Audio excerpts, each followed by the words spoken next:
Hello नमस्कार guys, आप सभी का स्वागत करती हूँ मैं मेरे छोटे से मिनी ब्लॉग में। आज हम सभी लोग गए थे रैली में। वहाँ बहुत सारी संख्या में विंध्यकर्ता के लोग आए हुए थे अपनी सिर्फ एक ही मांग को लेकर, आगे राजस्व गाँव। जय हिंद जय भारत। तो यहाँ पर आए थे बड़े बड़े नेता लोग, तो देख सकते हो क्लियर तो नहीं दिखा पाई मैं क्योंकि बहुत पीछे बैठी थी, इसीलिए मैं क्लियर नहीं दिखा पाई। उनकी आवाज़ सुना सकती मैं आप सभी को। आप सभी को मेरा वीडियो कैसा लग रहा है तो बताइएगा कमेंट में, और ज़्यादा से ज़्यादा शेयर करना क्योंकि हमारा विंध्यकर्ता राजस्व गाँव बन सके। जैसे कि आप सभी लोग देख सकते हैं कितनी भारी संख्या में यहाँ पे लोग आए हुए हैं। हम सभी विंध्यकर्ता वासी चाहते हैं कि विंध्यकर्ता को राजस्व गांव का दर्जा दिया जाए। हम सभी लोग आशा करते हैं कि जनता की अपील शासन प्रशासन तक जाएगी और बहुत जल्द हमारे विंध्यकर्ता को राजस्व गांव का दर्जा मिलेगा।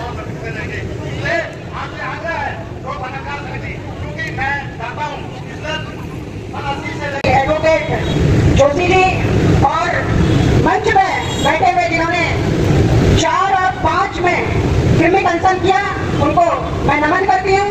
और आज 6 तारीख की विशाल जनसभा में आई हुई मेरी मातृशक्ति बुजुर्ग और युवा लोगों को मैं प्रणाम करती हूँ। ये कहना चाहती हूँ मैं आपसे, क्योंकि समय 5 मिनट का मिला है। इससे पहले 18 फरवरी को हम लोगों ने एक विशाल जनसभा करी थी, उसके बाद भी सरकार के कान में चूनी रखी। दूसरी बात, जब विधानसभा का सत्र चल रहा था तो नेता प्रतिपक्ष जी एस आर्य जी ने सवाल वहां पर पूछे थे, तो उसकी अभी तक हमको कोई जानकारी नहीं है। मैं सचिवालय में चले गई है तो उसमें मुख्य सचिव ने सचिव को ऑर्डर किया है कि इसमें अधिसूचना जारी करिए। तो क्या कारण है कि उसमें अभी तक का अधिसूचना जारी नहीं हुई? मैं पूछना चाहती हूँ अपनी मातृशक्ति से, हम लोगों को यहाँ पर 3 से 4 पीढ़ी हो गई है, हम लोगों को अभी अपना अधिकार नहीं मिला है। 2002 से इस लड़ाई को लड़ रहे हैं, हम अपने बच्चों को क्या जवाब देंगे? कैसे हमारे बच्चे आने वाले समय में अपनी जमीन का दान लेंगे? कैसे हम अपनी बेटियों की शादी करेंगे? अगर हमें जिनकी आर्थिक स्थिति अच्छी नहीं है तो वो भूमि को करेंगे, तो कैसे हमें दान मिलेगा? मैं ये पूछना चाहती हूँ, हमारे जो हमें सरकार द्वारा योजनाएं मिलती है, हमें इस क्षेत्र में जनप्रतिनिधि, ग्राम प्रधान, जिला पंचायत, पीडीसी मेंबर कब मिलेंगे? मैं ये पूछना चाहती हूँ। और सरकार से ये कहना चाहती हूँ, अगर हमारी जो 500 पन्नों की फाइल आपके पास अगर उसमें कुछ त्रुटि है तो हमें बताइए। हमें अब तक उसमें कुछ नहीं कह रहे हैं कि अब ये दूसरी प्रक्रिया से होगा, इसमें नवीनीकरण से होगा। मैं इसका जवाब मांगना चाहती हूँ। और हम सब एक हैं, हम विंध्यकर्तावासी सब एक हैं। इस लड़ाई को, इस संघर्ष को सब लोगों ने मिलकर लड़ना है, क्योंकि इस लड़ाई में हमारे सैनिक संगठन, हमारे वन अधिकार संगठन, वन अधिकार समिति के सभी सम्मानित अधिकारी हैं, सभी का अभिनंदन करती हूँ। धन्यवाद।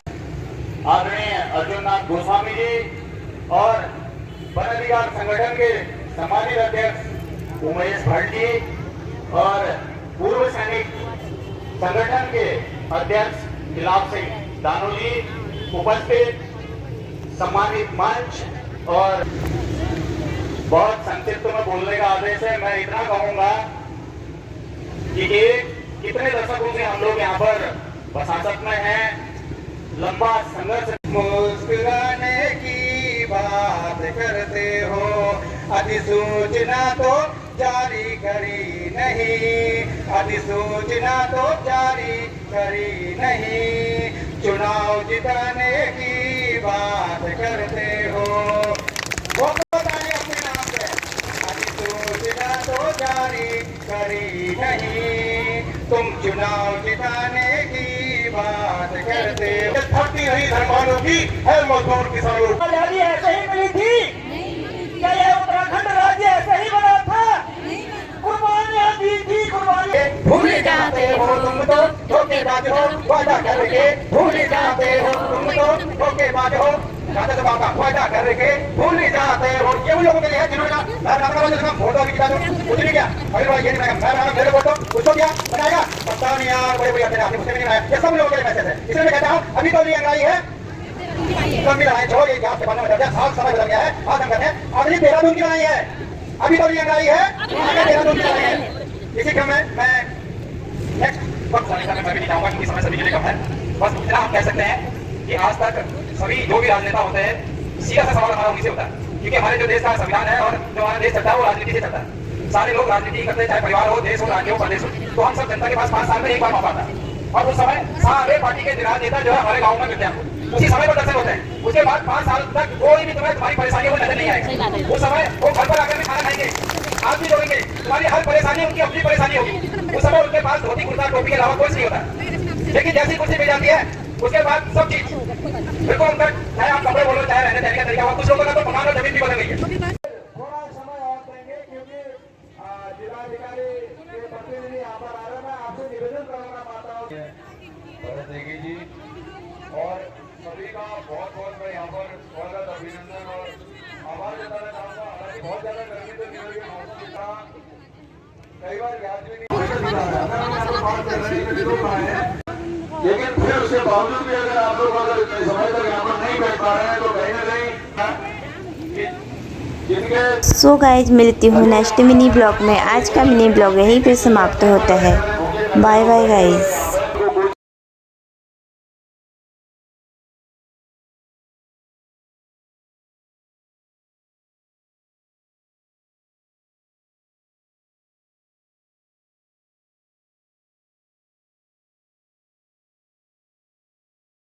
तो गाइज आज का ब्लॉग यहीं पे समाप्त होता है। मिलती हूँ आप सभी को मैं नेक्स्ट मिनी ब्लॉग में। Bye guys.